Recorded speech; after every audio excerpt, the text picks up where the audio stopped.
hvad er det at kuratere udvikling og udvikle scenekunst i rum. Og der vil jeg starte med at spørge dig, Anne, og høre lidt mere, fordi I adskiller jer lidt fra de andre, fordi I har de her strategiforløb, og I har kun adgang, eller hvad man nu skal sige, til studiet, som er det rum, når I kommer ud herfra til højre, så er der en glasvæg, så kan I se det på vej ud, der kan man kigge lige ind i det. Det er det rum, I ligesom har i år i 8 uger, og næste år i 7 uger. Vil du ikke fortælle lidt om, hvad I ligesom har valgt at fokusere på, og også hvordan I har valgt at kuratere, hvad I ligesom kuraterer ud fra? Jo, det vil jeg gerne. Altså på udviklingsplatformen for scenekunst, der arbejder vi med kunstnerskabet i sin helhed. Så det vil sige, vi arbejder for, at kunstnere kan arbejde med deres kunstnerskab, og ser på det som sådan en mønt med 2 sider, ikke? Hvor der både er den kunstneriske udviklingsproces, som skal understøttes, men der er også den anden side af mønten, som handler mere om ens strategi for sit arbejde, måske også ens organisering, måske ens økonomi, eller ens måde at lede sit arbejde på, eller at være kollega sammen i en gruppe, når man arbejder med sin kunst. Så da vi fik den her mulighed for at få et rum på Torvej, og vi fik at vide, hvilke andre skønne partnere, der var med, så tænkte vi på 2 ting. Det ene, det var, hvad er det for et rum? Hvad er det, vi kan tilbyde kunstnerne ind i det rum? Og det er jo en white cube, kan man sige, kontra en black box. Så det sætter jeg vil ikke sige, at det sætter en begrænsning, men i hvert fald en særlig ramme for, hvilke udfoldelser man kan lave i sådan et rum. Og så prøvede vi så som det andet også at kigge på, hvad laver de andre, og kan vi tilbyde noget, der er anderledes end det egentlig. Og så var det den her idé med at lave et residency for strategiudvikling kom op. Og det var selvfølgelig også med tanke på, eller med en viden om, at når man som fri aktør i scenekunstbranchen arbejder, så arbejder man oftest meget projektbaseret, som du også var inde på i din indledning her, ikke? Så det vil sige, at man hele tiden enten er i gang med at idéudvikle eller idéafvikle på gulv, og der er sjældent tid til at stoppe op, tage tid ud til at tænke sig om, nu har jeg arbejdet med det her projekt og det her projekt og det her projekt, men jeg vil faktisk gerne den her vej. Hvordan kommer jeg egentlig derover? Og den tid har man ikke som fri kunstner. Den har man måske, men så tager man den ud fra andre projekter, og man får i hvert fald ikke løn for den tid, fordi man får kun løn for det projekter, man laver. Så vi så faktisk en ret unik mulighed for at tilbyde et lønnet forløb for kunstnere, som ikke findes andre steder.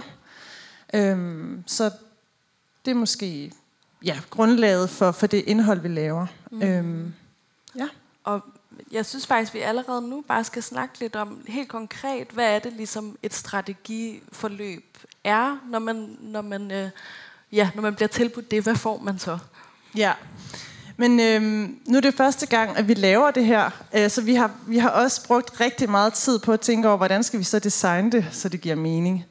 Og jeg kan godt afsløre, at vi startede faktisk ud med at have sådan nogle tematikker, som man skulle søge ind i. Altså man kan få en uges strategiforløb, hvis du arbejder inden for grøn omstilling, eller vi havde en masse forskellige legnet op.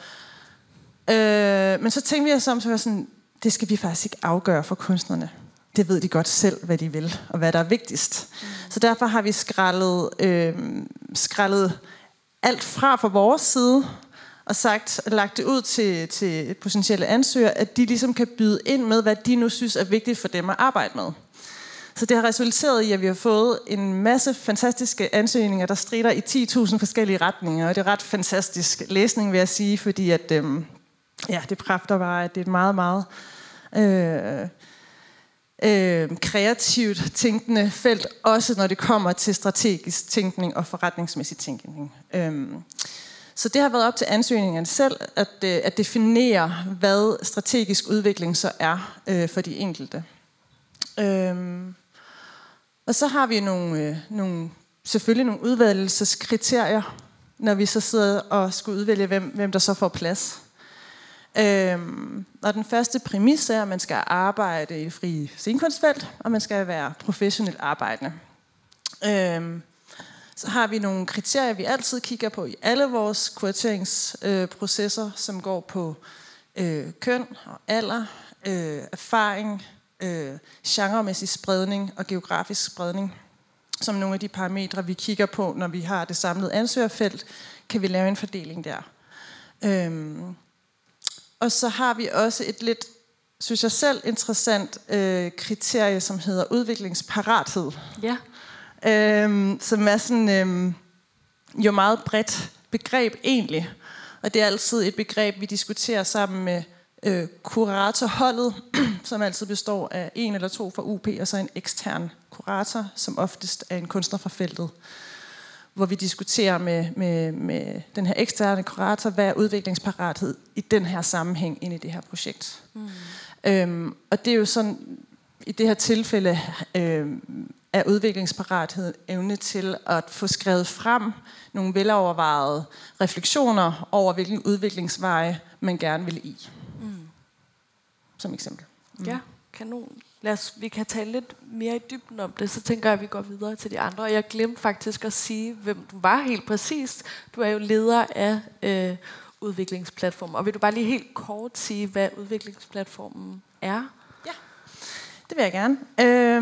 Udviklingsplatformen er en brancheorganisation med vores primære målgruppe af det frie felt af scenekunstnere. Og det er både kunstnere, men det er også producenterne. Vi er støttet af Byggegruppen-fonden, men vi har vores eget hus på Baldersgade, så det er 5 minutter væk herfra. Men der har vi 3 prøvesale, og vi har workshoprum og mødelokaler og kontorpladser, som vi stiller til rådighed for det frie felt. Og hvad kan man sige til forskel fra de lokaler, der er her, så hos os, der er der sådan en først til mølle booking. Så der kuraterer vi ikke, hvem der er i vores prøvesale. Det lader vi folk om selv at booke sig ind på. Og så tilbyder vi nogle udviklingsforløb og kompetenceløftsforløb, workshopforløb og sådan uddannelsesforløb, som kan handle om alt muligt forskelligt, men som er defineret af, hvad der er behov ude i det frie felt. Ja. Ja, så udover Torvej findes der også rum hos udviklingsplatformen. Det er måske også værd at sige for dem, der måtte finde det relevant. Ja, tusind tak. Så lad os gå videre til dig, Naja.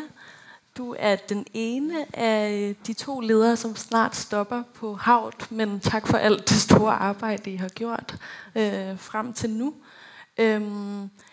I har jo også samarbejdet med Byggegruppen-fonden gennem lang tid, og er også blevet udvalgt. Og jeg vil egentlig stille dig det samme spørgsmål. Hvad er ligesom jeres kurateringsprincipper, og hvordan har I valgt at gribe den her mulighed an? Ja. Jeg siger bare lige, at den som fra Haut, som ikke er her, det er Bettina Rix. Og så alle de andre, der er i teamet selvfølgelig. Men man kan sige, at det, som du også refererede til, at vi har haft det her sådan testforløb sammen med Byggegruppen-fonden på Otto Münsters vej. Og det er egentlig det, vi i høj grad arbejder videre med, fordi det var på en måde sådan, så radikalt anderledes rum, der var der, i forhold til, hvad der var her. Så det vi gjorde på det tidspunkt, der tænkte vi sådan, et residency er måske ikke bare et residency. Det er ligesom, der kan være forskellige residencies, alt efter hvor du er i din kunstneriske praksis. Det var i hvert fald vores egen tankegang. Og så tænkte vi sådan, okay, vi har et residency-format, der hedder In Process. Nu fortæller jeg lige om de her formater, fordi der er også noget kurateringsprincip omkring det.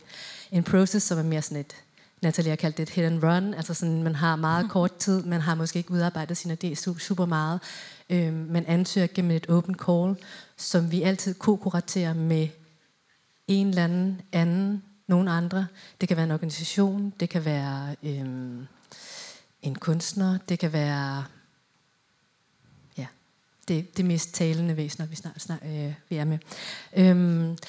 Så det er ligesom, der har vi ligesom det der meget åbne rum i forhold til det format, hvor vi ligesom prøver på at sige, vi har lige kurateret sammen med Philips Akini, hvor vi fik ekstremt mange ansøgninger til det open call. Så det er også, altså vi spekulerer også hele tiden på, om okay, men er open call egentlig den bedste kurateringsstrategi, fordi at man tænker på det som en meget demokratisk, men nogle gange kommer der 8, og andre gange kommer der 117.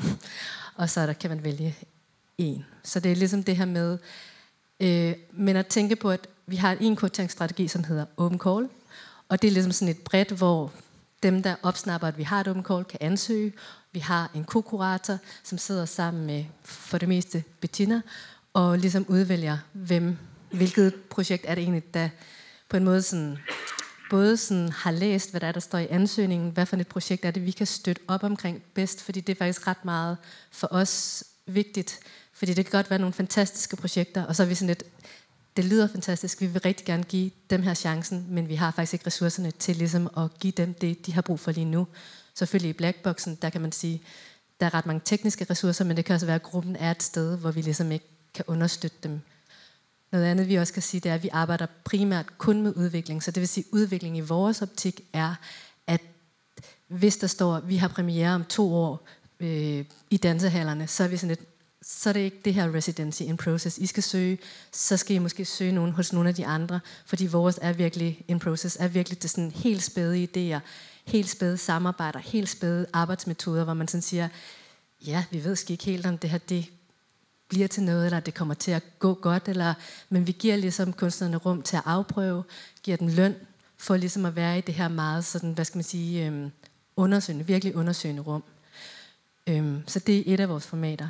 Så har vi et format, der hedder En Seed, som er mere for sådan unge kunstnere, kunstnere, der kommer fra skolen, kunstnere, der kommer fra udlandet, kunstnere, som egentlig ikke har den her formelle uddannelse, men måske kommer andre steder fra en scenekunsten eller kunsten i det hele taget, som heller ikke ved, at kunst, det er at arbejde i et rum, men det er også ret meget ansøgningsskrivning, det er også ret meget budgetlægning, det er ligesom at finde samarbejdspartnere, alle de her ting, hvor vi ligesom tænker, at vi kan putte lidt flere ressourcer ind i det, for at understøtte deres praksis.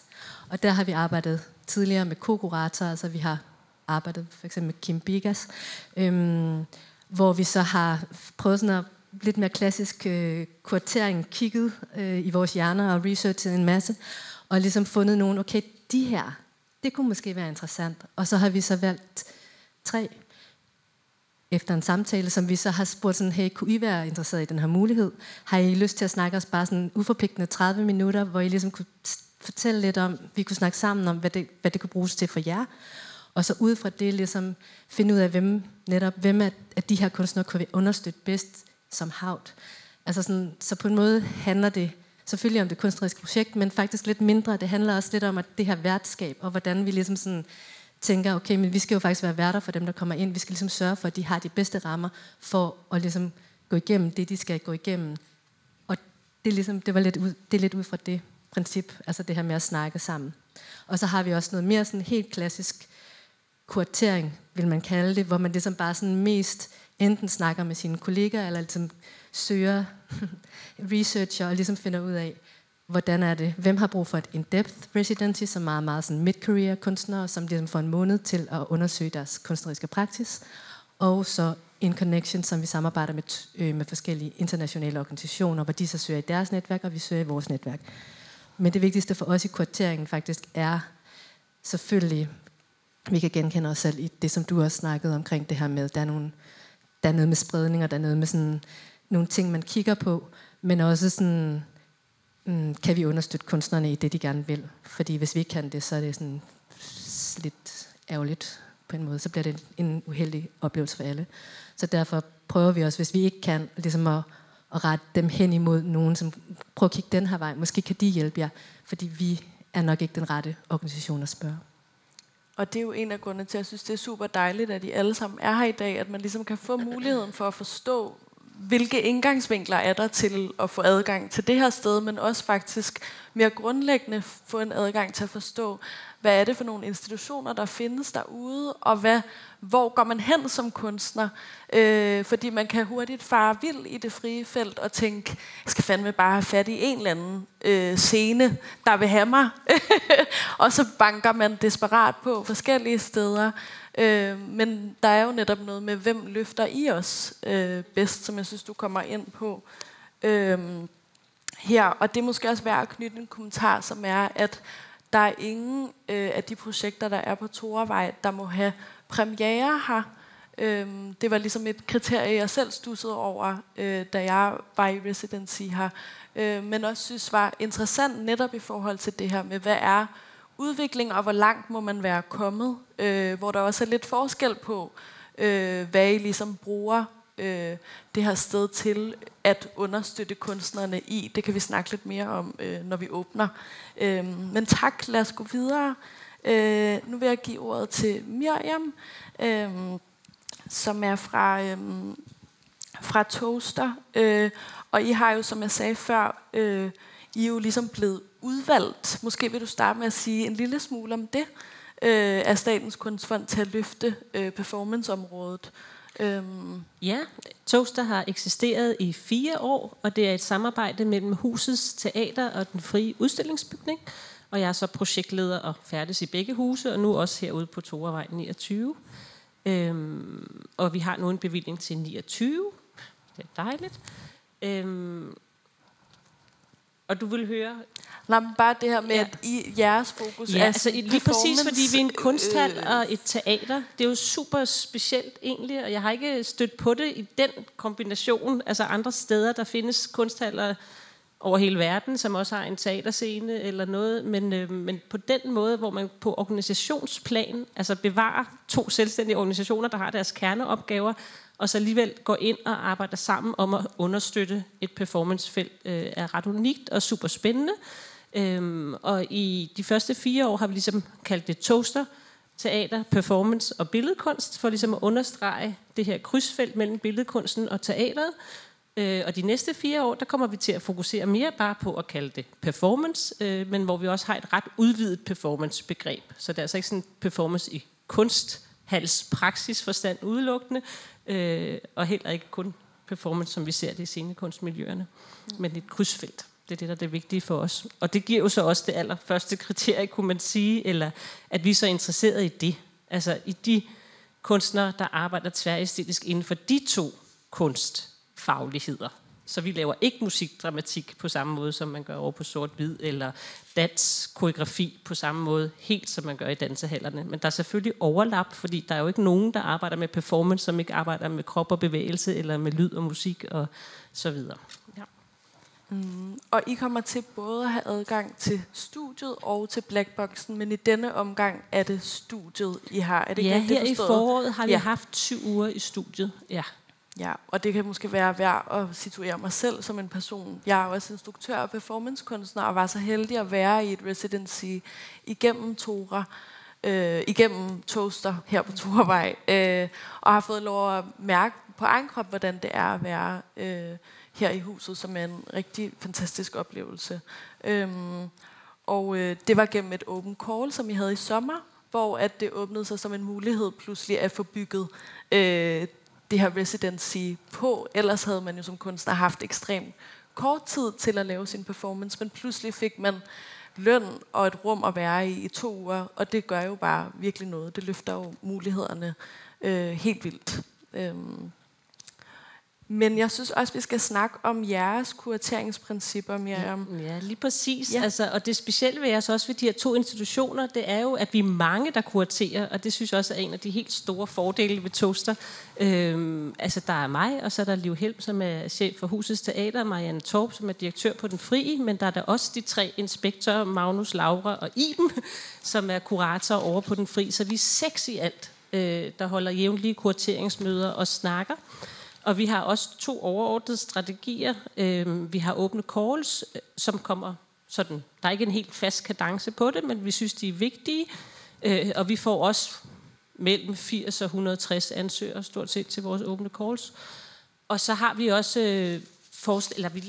vi snakker simpelthen også om at prikke kunstnere på skulderen, eller nogen, vi synes, der er interessante eller vigtige. Og laver kuraterede programmer, og vi har også haft rigtig gode erfaringer med samarbejder med andre udefra. Da vi lavede Managing Discomfort på Husets Teater sidste forår, var det en kuratering med Live Art Danmark, som jo har virkelig lang og gedigen erfaring inden for performancekunst. Og vi arbejdede også kort omkring en af ugernes programmer med Warehouse 9, som også havde festival på samme tid. Og det er også utrolig værdifuldt for Toaster at bringe de her andre stemmer ind i vores kurateringsarbejde, og det vil vi også fortsætte med på forskellige måder. Og så har jeg også... Så har du de famøse 11, 12. Ja, jeg tager simpelthen mine briller på, fordi vi har faktisk skrevet ned. Altså, og det sjove er, at de kurateringskriterier, vi har skrevet ned, minder rigtig meget om noget af det, der er blevet sagt allerede. Men nu får I dem. Jeg læser dem lige op. Ja. Jeg synes, det var vigtigt, at deltagerne ligesom delte. Jeg synes, i den tid, vi lever i, er der ligesom noget interessant i det her mapping. Jeg tror også, du har kaldt det for data, Miriam. Ja. Men at vi faktisk er begyndt at måle os selv som institutioner, og måske også som kunstnere på, hvad er det ligesom for nogle kriterier, vi også laver kunst ud fra, eller kuraterer kunstnere ud fra. Og jeg synes, det var ret imponerende, at de har hele 11. Ja, vi har kriterier. 11 punkter, og de blev til, altså da Toaster startede stort set det første år, og måske igen også, altså det, at de har fået en skriftlighed, er også en positiv ting ved at være 2 organisationer, og være så mange kuratorer, der skal stemple ind i noget, så vi skal vide, hvad vi snakker om. Og så reviderer vi dem også løbende. Altså det vil jeg også høre nu, når jeg læser nogle af dem op. Altså at de skal revideres hele tiden. Altså vi skal genbesøge dem igen og igen. Men det første, som er mit yndlings og det vigtigste, det er selvfølgelig diversitet. Og der har vi så skrevet alder, køn, etnicitet og genre. At der er en genremæssig spredning inden for performancefeltet. Men så vi netop har det her udvidede performancebegreb, og vi også kuraterer kunstnere med forskellige funktionsnedsættelser. Og lige præcis den her formulering er netop noget, jeg er nødt til at arbejde videre med, fordi lige præcis begrebet etnicitet er jeg også lige blevet opmærksom på ved at have læst den rapport, der er kommet fra Norsk Nationalteater om at spille hvidt. At det er jo problematisk, fordi etnicitet er igen som begreb, handler det om vores kultur og vores kulturelle baggrund. Og du kan sagtens være brun og have en etnisk identitet, som er totalt dansk. Men alligevel, så egentlig det, jeg mener, når jeg skriver etnicitet, det er melaninrige mennesker, og det er både på scenen og bag scenen. Og det ligger mig virkelig meget på scenen, eller det ligger også i Toaster meget på scenen, at arbejde med en form for repræsentation der.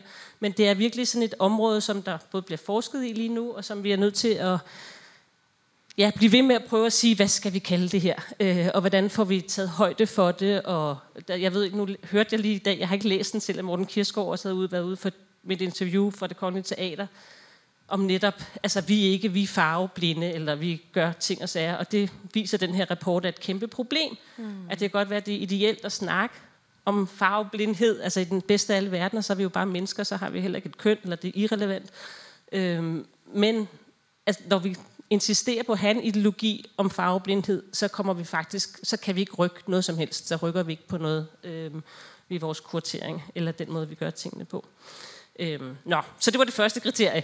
Yep. Så har vi netop noget af det her, et idékoncept, der får uroliger eller relevans i den tid, vi lever i. Og det er jo også fordi, at performancekunst er som genre noget, som taler ind i en samtid. Så det ligger lidt, altså at det ikke er klassikere eller gamle tekster. Det kunne det, altså i princippet, men det er meget nyt på den måde, folk arbejder med ting. Og nu gik det ud igen, Så har, kompetencer. Lige præcis, og det handler meget om, at vi i ansøgningerne, altså selve ansøgeren ser evnen til at realisere den idé, de kommer med. Så har vi også et kriterie, der handler om kun professionelle kunstnere. Det betyder ikke, at man skal være uddannet fra en af de institutioner, der er her i landet, eller overhovedet have nogen uddannelse. Man må også gerne være autodidakt, men man skal altså have haft et professionelt virke.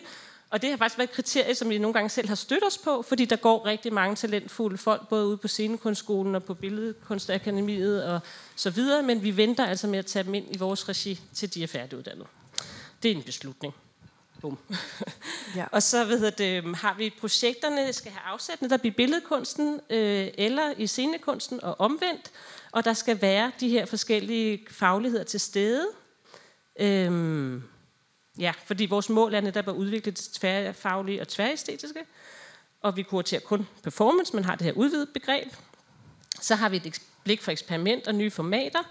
Realiseringspotentiale, det har været nævnt af nogle af jer andre også. Altså, at det er realistisk, at vi, Toaster, kan løfte projektet. Altså, nogle gange er vi ikke i tvivl om, at kunstnerne kan, men spørgsmålet er, om vi kan med de rum, vi har, og de midler, vi har til rådighed. Og at det har internationalt potentiale, er også et kriterie for os. Ikke et must, men det er et af dem. Og der er yderligere funding, tit også. Altså vi har 2,5 millioner om året, og det giver sig selv, så der er en fastansat, og så er der lidt til noget produktion, og så vi prøver selvfølgelig, at så meget som muligt går til kunstnerne, men det er ikke dårligt, når man har yderligere funding heller. Så det kan nogle gange være noget, vi kigger på, eller potentialet for at kunne søge yderligere funding. Så det er meget konkrete, praktiske kurateringsprincipper. Ja. Og så netop, at vi sikrer balancen mellem scenekunst og billedkunst. Det har vi et lille øje for, fordi vi jo netop igen er de her to verdener, der møder hinanden. Super. Tak for det. Lad os, jeg tænker, at vi lige springer videre, så vi nu er alle sammen igennem, og vi kan nå også at have en rigtig samtale. Men tak, rigtig dejligt. Nathalie, du er jo kunstnerisk leder for Sort-Hvid, og I har også den her lidt særlige indgang, eller hvad man skal sige, at I er udvalgt fra Statens Kunstfond som musikdramatisk scene, som jo også påvirker, eller jeg tænker, trækker nogle tråde ind i det her også på en eller anden måde.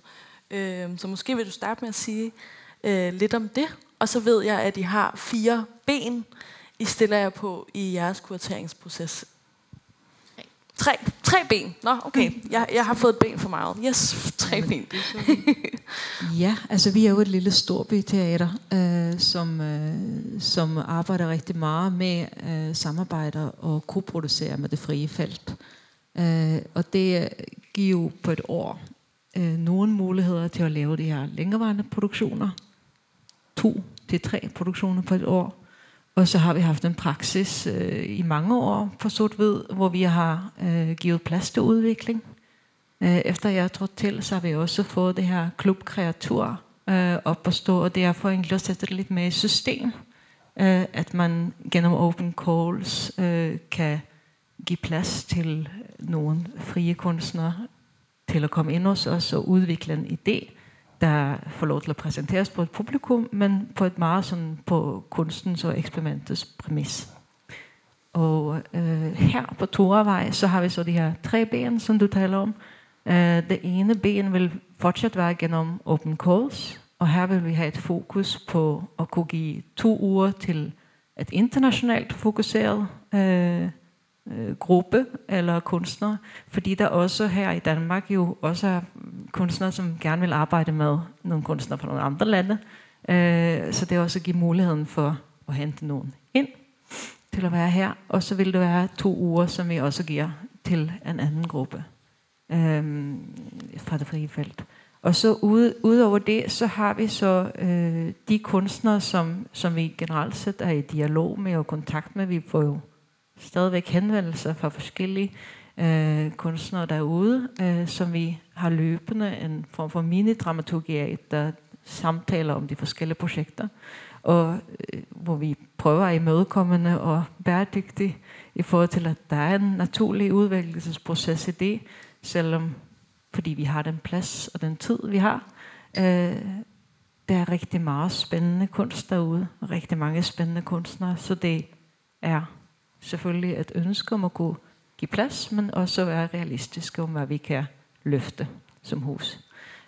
Så i den her praksis har vi også muligheden til at give nogle udviklingsuger til nogle af de kunstnere, som vi er interesseret i, eller har haft en dialog med, men hvor de måske ikke er så langt med sit projekt endnu, hvor de har brug for at komme ind og udvikle sin idé, og få lov til at komme i en black box, som har en kæmpe udrustning og en kæmpe potentiale. Og der er det igen også, hvor er man hen i sin proces? Hvor meget får man ud af en black box frem for et studio? Studio kan man stadigvæk måske sitte og udvikle på ideen på bord. Hvis du har blackboxen, så har du alle lamper i verden. Du har den fedeste teknik. Er du klar til at lysten til at gå på gulv med dit materiale i en uge? Kan man prøve af det her videostreaming-projekt, eller kan man whatever? Altså de her idéer, som har brug for at udfolde sig i rum. Så det er også ligesom en præmis, hvor man kan kigge på, er der nogen, der kan få noget ud af at komme ind i en black box i en uge eller 2. Og så har vi det tredje ben, som er de grupper, som vi som skal lave forestillinger hos os, og som man også måske kender til, så er produktionsforhold generelt set ofte presset. Man har måske råd til en 6 ugers prøveforløb. Alle grupper, vi arbejder med, har lyst til en workshop. Og det kender jeg selv godt. Jeg har selv også praktiseret inden for det frie felt, og også generelt set, at produktionsforløb klæder og har en mulighed til at lave udviklingsworkshop. Til at have et forløb, der ligger i 2 uger, et halvt år eller et år, før man kommer tilbage igen, fordi man vil på gulvet og eksperimentere med noget. Man vil lave en bagprag. Man vil prøve lige nogle skøre idéer af, for at se om, hvad virker de, eller hvad kan der udfoldes fra det her. Så i vores tredje ben, så er det de grupper fra det frie felt, som vi allerede kunne producere, som så får muligheden til at komme ind og udvikle sine idéer på tidligere stadier. Så det er ligesom de 3.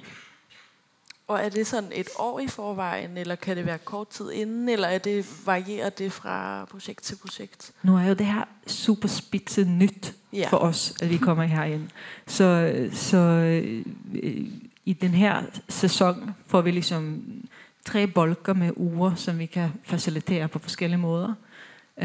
Og derfor så vil der senere i foråret komme det her open call med de 2, den internationale og den nationale. Mens de andre er vi så i gang med at planlægge i forhold til de grupper, som skal lave forestillinger også i næste sæson. Og så kortlægger vi lidt den sidste gruppe med nogle af de dialoger, vi allerede har. Og normalt set, når vi laver vores open call, så kuraterer vi også i samarbejde med et kunstnerisk råd, så vi ligesom også garderer os ud over vores egne blinde vinkler, eller i hvert fald det er den forhåbning, vi har.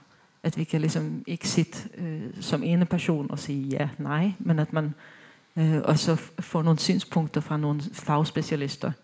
Lige nu har vi en klubkreatur til efterår i august. Det er bare et eksempel, hvor vi så skal præsentere nogle af Copenhagen Opera Festival, og der har vi så en specialist inden for Operafestivalen, der sitter med i det kunstneriske råd. Fordi hun kender den felt endnu mere, end hvad vi gør. Og så er vi jo en scene, som udover at arbejde tværkunstnerisk, har alle de her super fede faciliteter på Stalgade, med de her rum, der kan åbnes op, og derfor har vi en interesse i tværkunstneriske projekter, som også arbejder installatorisk eller undersøgende formater. Og den musikdramatiske vinkel er vigtig og væsentlig, fordi vi har det samarbejde med Kunstfonden. Men generelt set er vi meget interesserede i de her lidt mere kropslige, eksistentielle, performative eksperimenter, som også kan være ret skæve eller skøre, og det kan vi også give plads til gennem mere udvikling her på Torvej. Så det har været en super dejlig gave til os, at vi nu får muligheden til at give plads til flere, selvom der ikke er plads til alle. Ja, helt klart. Okay, tak skal du have, Nathalie. Lad os gå videre til dig, Amanda Tilja, som er kunstnerisk producent for Fix og Foxy, som jo er styret og ledet kunstnerisk af Tue Bering. I er jo lidt anderledes, eller I adskiller jer jo ved at være et kunstnerisk kompagni i jer selv, der har fået adgang til det her hus. Vil du ikke sige lidt om, hvordan I bruger det? Jo. Altså, vi har jo faktisk været her, og haft vores første forløb her, og det har været, det kan jeg bare sige, virkelig glade for at være her. Det har været virkelig fedt. Vi er lige rykket på scene på Revolver med den forestilling, der hedder Landsbyen, et franchise-eventyr, som er en koproduktion med Østerbro Teater. Og vi har haft vores første uger her i Blackboxen med et kunstnerisk hold, som jo også er kunstnere i det frie felt. Ja, for det du sagde til mig, da vi talte sammen, var, I er jo også arbejdsgivere for enormt mange i det frie felt, og dermed på en eller anden måde også koblet op. Ja, og så kan man sige, Fix og Foxy er jo også et kompagni i det frie felt, men jo med nogle lidt andre muskler end mange kompagnier i det frie felt, både på grund af, fordi vi har drift fra Statens Kunstfond, men også fordi vi har det her samarbejde med Bikuben. Og det jeg kan sige, den erfaring vi har gjort os nu, som jo er en forestilling, der ikke er færdig, er, at det Fix og Foxy er sat i verden for, det som er vores DNA, det er at lave forestillinger, som ikke kan laves andre steder. Meget kort fortalt.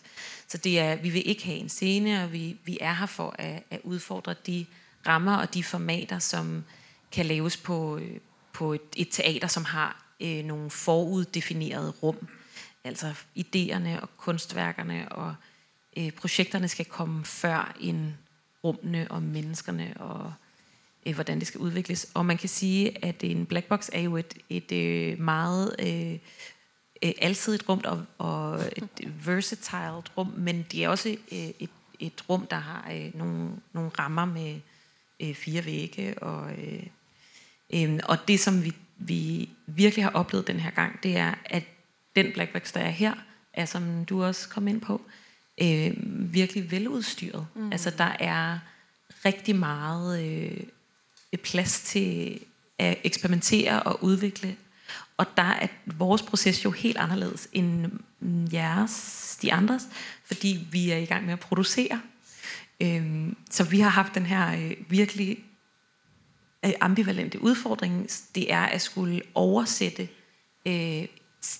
3 ugers prøveforløb i en black box med det nyeste LED, moving heads og et MA4-board. Der sidder helt sikkert nogen herinde, der ved, hvad det er. Måske også nogen, der ikke gør. Til Revolver, som ikke har det. Og det er jo sådan det havde vi ikke kunne forudse. Eller det havde vi måske godt, men det findes i hvert fald, at i modsætning til at have et udviklingsforløb, som ikke har en premiere eller noget, hvor man skal bare lege, så er der ligesom et oversættelsesarbejde. Og det har været ret spændende for os at mærke, vi har den forestilling, vi arbejder på lige nu, Landsbyen, har medvirkende fra Lagos, LA og Mumbai og Istanbul livestreamet med på scenen og i prøverummet.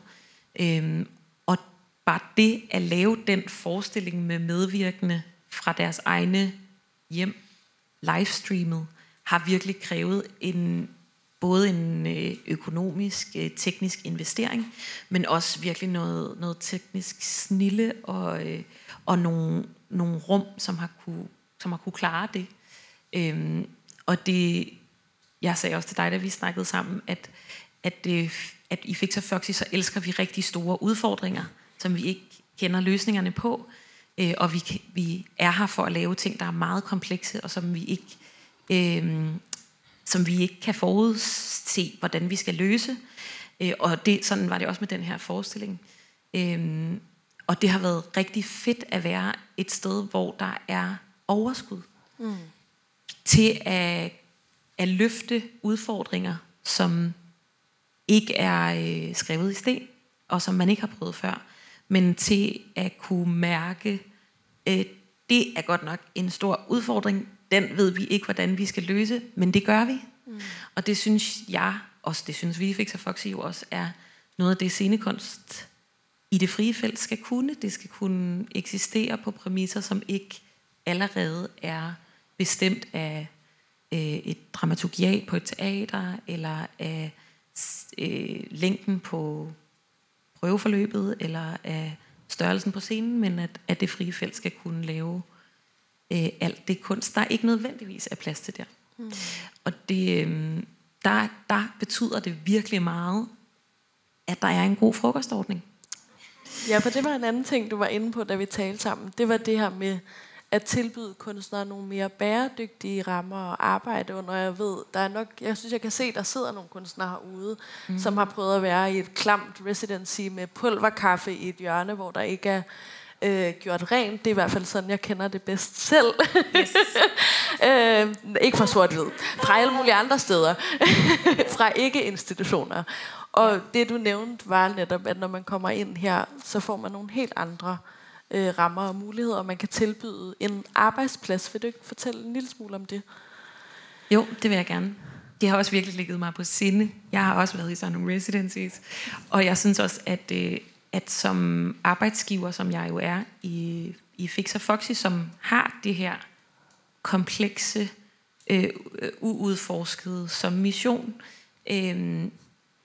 der kræver vi også af vores samarbejdspartnere og dem vi ansætter, at de ikke bare går på arbejde og gør det, de gjorde sidste gang, eller gør næste gang, at de er der for at gøre noget, de ikke nødvendigvis har gjort før.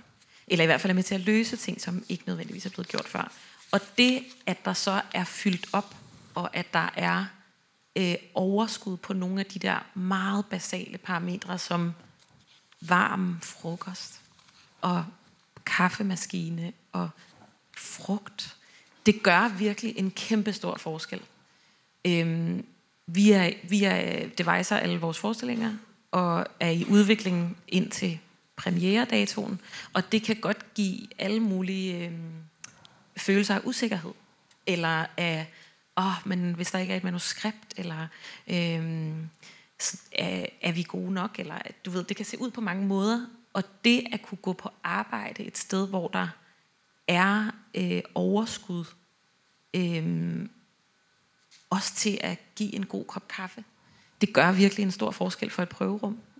Og sådan, jeg har ikke været med Fix og Foxy så længe, at jeg kan udtale mig om alle mulige andre prøveforløb, men jeg kan udtale mig om mine andre personlige, og jeg kan mærke, at der sker noget også, når man mødes med nogle andre, at vi som kunstnere i det frie felt jo også tit er i vores grupperinger, og ikke nødvendigvis har overskud, som I også snakkede om før, til at se ud over det projekt, man lige selv er i sin egen.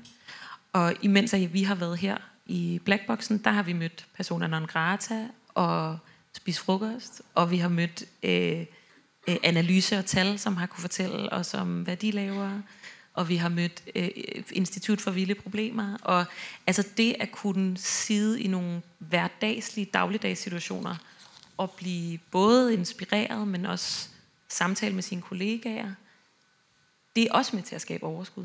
Og det er måske også værd at sige, at det var en af Bikubenfondens strategier, eller det er noget af det, de også har defineret, at der skulle være 2 rum for ligesom at skabe den her synergi og mødet mellem kunstnere på tværs, som man jo så kan høre i hvert fald er lykkedes til dels allerede. Fordi at frie kunstnere så ofte er isoleret i deres egne små rum, og ikke har adgang til et netværk nødvendigvis. Og når man spiser frokost i det her hus, så gør man det med alle andre, så man får pludselig også adgang, har jeg lyst til at nævne, til en masse kapaciteter. Man kan gå direkte hen i sin frokostpause og hive fat i Sanna fra Bikubenfonden, eller jer fra Havt, eller ja, der er ligesom en adgang, som kan være svær at finde, når man selv skal navigere i det frie felt. Så det er også et af de plusser, der er ved at komme ind i det her. Ja. Okay, nu har vi ligesom kridtet banen op, og vi har heldigvis lidt tid tilbage til at nå os og have lidt mere en samtale, og der vil jeg også gerne invitere jer i publikum ind, hvis I sidder med nogle spørgsmål. Jeg tænker, at jeg starter med at stille lidt til jer, men hvis I har noget, så kom endelig på banen.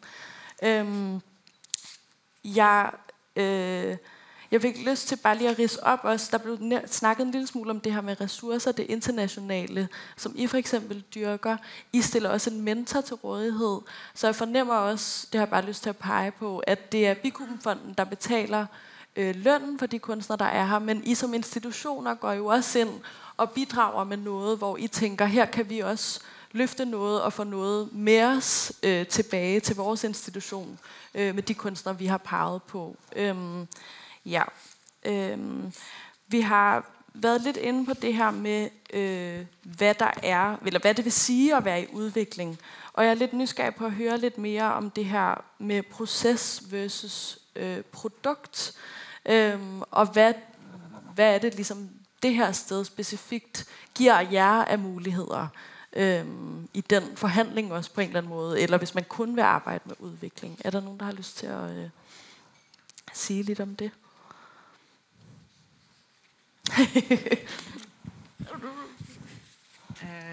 Jamen, altså, jeg vil gerne sige lidt om det, fordi jeg tror, det at vi også har sat klubkreatur i værk på Sort-Hvid, det er lidt en forlængelse af den samme strategi. Jeg kommer jo også selv, inden jeg er kommet til Sort-Hvid, så har jeg også selv været, jeg er scenograf og også tværkunstnerisk performancekunstner i visse tilfælde, og elsker udviklingsrummet. Og jeg elsker at være i de tidlige processer, hvor man kan gå på gulvet og tape noget plastik op, så man skyder en film på, og se, hvad kan det, og invitere nogen ind til en åben prøve, og få prøvet nogle eksperimenter af på et tidligt tidspunkt. Alle sådan det at få lov til at udvikle og være i sin praksis, men så stadigvæk er råt, det synes jeg har en kæmpe værdi. Nogle gange, når vi har det længere forløb, eller hvis man har en mere standard proces, hvor man laver afleveringer, hvor man arbejder frem imod et mål, og man arbejder frem imod en forestilling, som skal reproduceres igen og igen og igen og igen, så bliver man meget målrettet, og man kan ikke ligesom tillade sig at være i et udviklende rum, som ofte er det rum, som også skaber interessante samtaler med dine kunstneriske samarbejdspartnere og de kunstneriske idéer, men også det møde, som kan findes, når du inviterer nogen ind, så hvor man kan ligesom mærke, er der noget på spil her, eller skal vi bare give slip på den her idé? Og nogle gange er det bare så vigtigt, at man får muligheden til at lade noget findes for at findes, give slip på det, lad det modnes, komme tilbage som en idé på et senere tidspunkt og få vokse sig større i en længere proces i en kunstnerisk praksis. Og det vil jeg bare sige, sådan, hvorfor jeg synes udvikling er vigtig i det frie felt og i kunstnerisk praksis i det hele taget, er for at tillade sig selv at blive klogere på nye felter hele tiden. Og i det ligger der måske også det her med at udvikle nye udtryk, som jeg synes, vi har været lidt omkring. Altså at vi faktisk får udvidet vores forståelse eller vores blik på, hvad scenekunsten er, og opdager helt nye greb, eller ja. Havde du? Ja? Jamen det er okay, hvis der lige skal svares videre på noget. Måske. Ja, det er måske også dejligt at få jer med i samtalen, men vil du lige svare, Anne, og så tager vi dit spørgsmål. Det vil jeg gerne. Ja. Nej, men det er bare, altså jeg synes egentlig, at sådan at vi sidder her sammen i dag, og at vi er kurateret ind sammen som partnere til de her rum, er super godt tænkt, fordi at jeg håber i hvert fald, at det for kunstnere, for potentielle ansøgere til de her mange open calls, der findes, også får et billede af, okay, hvem er det så, jeg skal orientere mig mod, hvornår i min proces? Og det kræver selvfølgelig, at vi er transparente omkring, hvad er det for nogle tilbud, vi har, og hvilken udviklingsfase er det, at UP kan understøtte. Hvad er det for en Haut kan understøtte? Men man også bruger noget arbejde som potentielt ansøger ind i de her rum til at finde ud af, hvor passer jeg bedst ind lige nu, hvor jeg er, og få orienteret sig godt i det, fordi udviklingen er ligesom bare så mange forskellige ting, alt efter hvem du spørger, og hvilke projekter der findes. Ikke? Jo. Det vil jeg bare lige sige. Og så bare helt kort, at netop det er en kæmpe udvikling af os 5 organisationer, også bare at få lov til at være i rum sammen og snakke om, hvad det er, vi gør, og hvordan vi arbejder med kunstnere. Altså, så det er både en udvikling af kunstnerne, men også os som organisationer, at vi faktisk har fået et sparringsrum sammen, som også er meget godt tænkt. Ja, for det er et netværk, der er blevet skabt, bare for at det også er tydeligt. Så I kommer også til at samle den viden, der kommer op, og tage den videre, og det bliver forhåbentlig også til gavn for hele branchen på en eller anden måde. Jeg siger bare lige hurtigt. Ja. For os, jeg synes, vi synes, det er ret spændende at tænke på vores udvikling som noget resultatløst. Altså sådan, at der ikke nødvendigvis behøver at være et resultat, eller et projekt, eller et eller andet. Men det er grundforskning, altså på en eller anden måde. Ja. Jamen, jeg tror, det jeg vil spørge om, egentlig følger meget godt op på det sidste her, der bliver sagt. Ikke? Altså, hvad tænker I sådan om det samlede økosystem for det frie felt? Altså, det er jo tydeligt, at de her organisationer repræsenterer forskellige faser i udvikling. Så hvordan ser I ligesom fremtiden for det her felt og det her sådan samlede økosystem? Forstår I, hvad jeg spørger til? Altså, hvad for nogle potentialer er der? Altså, jeg håber der på, at vi Nu ved jeg ikke, om jeg taler over mig. Vi har slet ikke snakket om det nu. Nej, men altså, tænk, hvis vi kunne begynde at tænke mere koordinerende, ikke? Mm-hmm. Altså, sådan, det synes jeg kunne... Jeg ved ikke, om det er en mulighed, men hvis man ligesom... Med alle de muskler, vi har, alle de tilbud, vi har, ikke, kunne begynde at tænke sådan, okay, kan vi på en eller anden måde formidle, at man kan starte herover i noget grundforskning, og så kan man, når man er videre i sin proces, måske rykke sig over, hvor man ikke behøver at være kun i idé, og ikke tænke på produktion eller præsentation, rykke over i noget andet, hvor man kan begynde at blive produktionsparat måske, eller sådan, ikke? Fordi man vil jo altid gerne, det er fedt at være i udviklingsrum, ikke? Men man vil jo altid gerne have et publikum, der skal møde det på et tidspunkt. Så den der sådan, økosystemet i, sådan, hvor starter man henne, og hvor slutter man henne? Måske man slutter på en scene, eller sådan, ikke? Ja. Jeg får lyst til at bare byde ind med en lille kommentar til det, som jeg synes, det lyder dejligt, men jeg synes altså, at noget af det, der er unikt, og som var en opdagelse for mig, da jeg fik lov at interviewe jer, det var, at I repræsenterer bredt, og at der er gjort meget ud af at vælge forskellige indgangsvinkler. Fordi man kunne også have tænkt, det gjorde jeg måske selv, da jeg hørte om Torvej, wow, det er en vild sådan gatekeeping, der er, hvordan Søren skal... Det bliver bare nogen, der får adgang, fordi de er gode venner med et teater, eller de har allerede en adgang. Og jeg synes egentlig, at det, vi har fået belyst ved at høre alle jeres forskellige principper, men også hvor I er knyttet op, har for mig været en opdagelse af, at der på en måde også er lidt vandtætte skodder, men måske kan der være en synergi imellem det.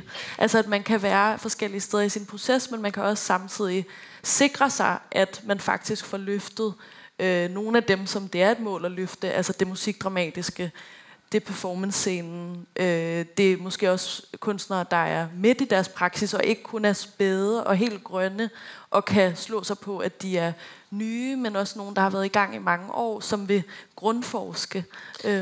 Altså polemisk, altså får jeg jo lyst til at sige, ja, at jeg synes, at udviklingen er fantastisk, og også når der ikke er noget mål, og der ikke er noget resultat, eller det ene eller det andet. Men samtidig, hvis det kun var det, der fandtes i verden, ville det også være helt forfærdeligt, fordi at alle de kunstnere, jeg kender, de er blevet kunstnere, fordi de gerne vil lave nogle værker.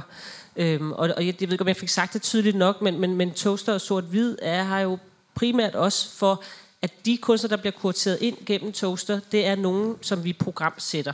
Altså, men det kan godt være, at vi prøver dem af, eller prøver et projekt af først, eller noget, og de netop får et udviklingsforløb et helt år, før de skal programsættes. Og det kan også godt være, at det er et udviklingsforløb, der altså munder ud i, at de så kommer og spiller i et kurateret program på Toaster i et af husene. Men jeg synes, at jeg er ikke bange for, jeg synes, der er kæmpe potentiale. Jeg synes, at som kurator, det er altid ens pligt at orientere sig så meget som muligt. Og nu har vi nævnt alle de her kvoteringskriterier. Jeg synes også, det er vigtigt at sige, at man må også altid henvende sig. Altså, man må altid skrive og ringe og gøre det ene og det andet. Og jeg siger det selvfølgelig lidt sved på panden, fordi at man ikke kan nå at tage kaffemøder med alle. Men jeg har lige snakket med en journalist, kulturjournalist for Politikken i dag, som også bare sagde, skriv. Fordi jeg lever af idéer, det gør man også som kurator. Altså, vi finder heller ikke på temaer. Vi vil også, altså, det vi kuraterer, det er det, kunstnerne laver. Det er det, der interesserer kunstnerne, som også interesserer os. Så det er jo vores energikilde. Vi skal vide det, så der er mange veje ind. Og det at kunne løfte nogen, der har været i udvikling, altså på havt, og løfte dem videre over program, sætte dem i Toaster, det synes jeg er en kæmpe tilfredsstillelse. Jeg synes, det skaber bæredygtige arbejdsliv, og jeg synes, det er den vej, vi skal gå. Og vi skal selvfølgelig så bare have nogle stærke kriterier, der gør, at det ikke bliver ekokammer, eller kun, altså, at vi hele tiden sørger for at have den her diversitet for øje. Ja, jeg tror faktisk bare, at jeg også vil støtte lidt op omkring det, du sagde, Miriam, fordi vi arbejder med udvikling, der er resultatløst. Det betyder ikke, at alle skal gøre det hele tiden. Så jeg tror, det der med mulighederne, altså det her, det er jo bare en palette af muligheder for kunstnere, hvor du også, som du sagde, ikke? Altså sådan, så kan de vælge, hvad de har brug for. Og også det, du siger, kuratering, altså det er jo super meget et ansvar for at orientere sig i, hvad der findes. Og det gør det jo lettere, fordi nu findes der ekstremt meget her. Altså, nu ved man, hvor man skal gå hen. Man behøver ikke at gå, okay, så den her uge, så var jeg der, og så var jeg der, og så var jeg der, og så var jeg lige i Malmø. Altså sådan, så på en måde, så er det jo bare et gavebord for dem, der har lyst til at orientere sig, fordi der sker så meget. Altså. Ja. Jeg har lige sådan til spørgsmålet der, hvad vi kan få ud af det. Altså noget, jeg håber, vi også kan få ud af det. Sådan vi på UB lige lavet sådan en kortlægning gennem sådan et stort survey, en masse skulle besvare, men der findes jo også rigtig meget viden at hente sådan kvalitativt og løbende. Og at i kraft af, at vi er så mange inden over de her rum og lokaler og arbejder med samlet set så sindssygt mange kunstnere, så får vi også nogle erfaringer. Og jeg glæder mig til at se, sådan, okay, er der nogle udfordringer, som går på tværs af alle vores forløb for det frie felt? Hvad er det for noget? Hvordan kan vi arbejde med det? Eller er der nogle potentialer, som vi alle sammen ser, dem skal vi have løftet op? Sådan den samtale kan vi også have som institutioner og organisationer, der arbejder på vegne af det samme felt i sidste ende, ikke? Så sådan den kvalitative sådan, læring i det. Og målet er, at der kommer 200 kunstnere igennem på de næste 2 år. Bare for lige at sige, hvor mange mennesker det egentlig er, der får adgang til det her sted. Jeg synes, det er ret imponerende. Lene? Hej, jeg hedder Lene, og jeg taler ud fra den erfaring, har været producent i det frie felt i 20 år. Så først vil jeg bare lige honorere, at for 20 år siden, og hvis jeg sad her og kiggede op på et panel, så ville det være hvide mænd, der sad der. Jeg synes også bare, det er sådan lidt interessant, at der er sådan nogle kulturskred i gang også. Og jeg synes, det der er smukt at lytte ind til netop det der med at gøre det tydeligt, i forhold til, hvordan samarbejdet kan opstå. Fordi det der problematikken som producent eller single kunstner, eller, det er, at man kommer ind på den stiplede linje. Og det er vilkåret for den karriere, man bygger op. Så den der med at gøre det enormt tydeligt, at selvom man får et nej på den første ansøgning eller den næste, det ansvar, der også ligger i at pege videre. Og I taler også om det internationale. I er jo bare et fantastisk udgangspunkt for et kæmpestort netværk, man kan få adgang til, tænker jeg, i forhold til de samarbejdspartnere, som I også har. Så jeg tror, at hvis det skulle sådan ende ud sådan i et spørgsmål, så er det også sådan ud i forhold til det internationale, hvordan I ser på det. Også i lyset af, at der har været en coronakrise, og der er nogle andre måder, man støtter det internationalt på, end man har gjort tidligere. Hvor ligger sådan vægtningen af det at få kunstnere ind, eller sende kunstnere ud? Og hvor ser I de gode samarbejder? Har I nogle gode rollemodeller, som I samarbejder godt med? Jo, mange spørgsmål, men sådan er jeg. Er der nogen, der har lyst til at... Toaster har en stærk, synes jeg, international profil, samtidig med, at vi er der for hele nationen, og primært for den. Så vi har sådan cirka en vægtning, hvis jeg skulle slynge noget ud, så 14 nationale performances og 6-7 internationale performances på et år, eller et eller andet, ikke? Og i forhold til det internationale, det er også super vigtigt for os at få kunstnere ud, men vi har faktisk ikke ressourcerne til det. Så producent-wise, altså det vi har gjort, er, at vi har lavet en hjemmeside, hvor vi så kan lave de koproduktioner, kan vi synliggøre, på den måde at professionalisere noget, og dem, der så kender til Toaster, kan gå ind og se, om der ligger nogle performances, som man faktisk også kan købe og få ud på turné i resten af verden. Det er sådan det skridt, vi har kunne tage i forhold til det.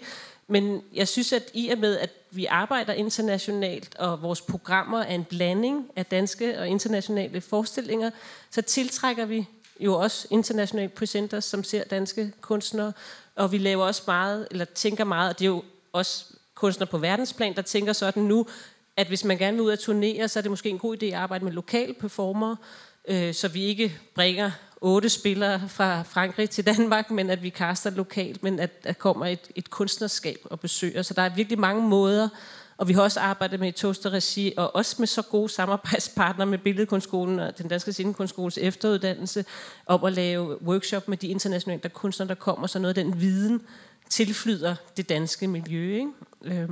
Og ja, vice versa. Altså, vi har jo 52 ugers residency her på Torvej den næste tid. Og vi har faktisk tænkt ret meget på det internationale i forhold til, at der er jo også rigtig mange af de kunstnere, som søger os, eller som vi gerne vil invitere ind, som jo ikke bare er København-baseret. Det kan være, de er altså i Aarhus eller et andet sted i Danmark, men det kan også godt være, at de har nogle samarbejder, som det er fra Norden eller resten af Europa, eller et helt tredje sted. Men det hele handler jo om økonomi, fordi det internationale er bare så sindssygt bekosteligt. Og vi har også tænkt meget sådan, okay, men hvis der er flere aktører, arthop og alle mulige, der arbejder internationalt, altså kan man så, for det er jo også meget sådan noget med, så skal man booke et Airbnb, altså det er virkelig, det er jo også bare meget praktikaliteter, men hvordan får man de ressourcer til at gøre et sted, som er så unikt som det her, også til at have en eller anden form for sådan relevans eller kanal ud til det internationale, for det tror jeg kunne gavne både os, som er her i Danmark, men også os andre, ikke? Men det er ligesom, ja, der er en stor del økonomi i det i hvert fald. Ja, selvfølgelig. Jeg får bare lige lyst til at nævne den her forestilling igen, Landsbyen, hvor vi jo har 4 skuespillere livestreamet fra 4 forskellige lande og byer, og det er virkelig hårdt.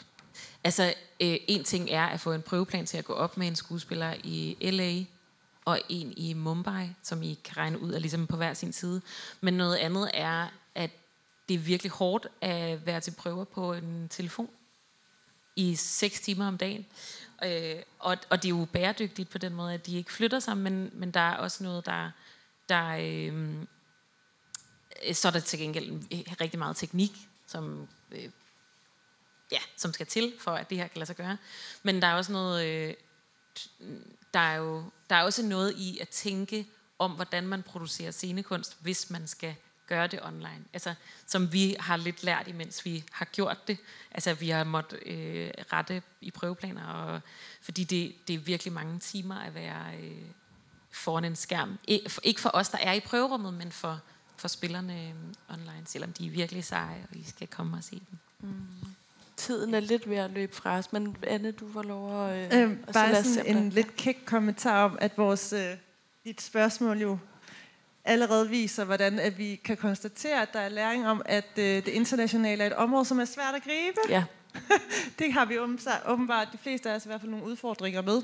Der er nogle praktiske og nogle økonomiske udfordringer, strukturelle udfordringer, men også noget omkring, sådan, hvem har viden om, hvordan man får det til at fungere, hvordan får man tilegnet sig den viden. Altså, der er ligesom et hul der. Eller sådan, det er jo et eksempel på, at vi måske kan bruge hinanden til at få løst det på en eller anden måde.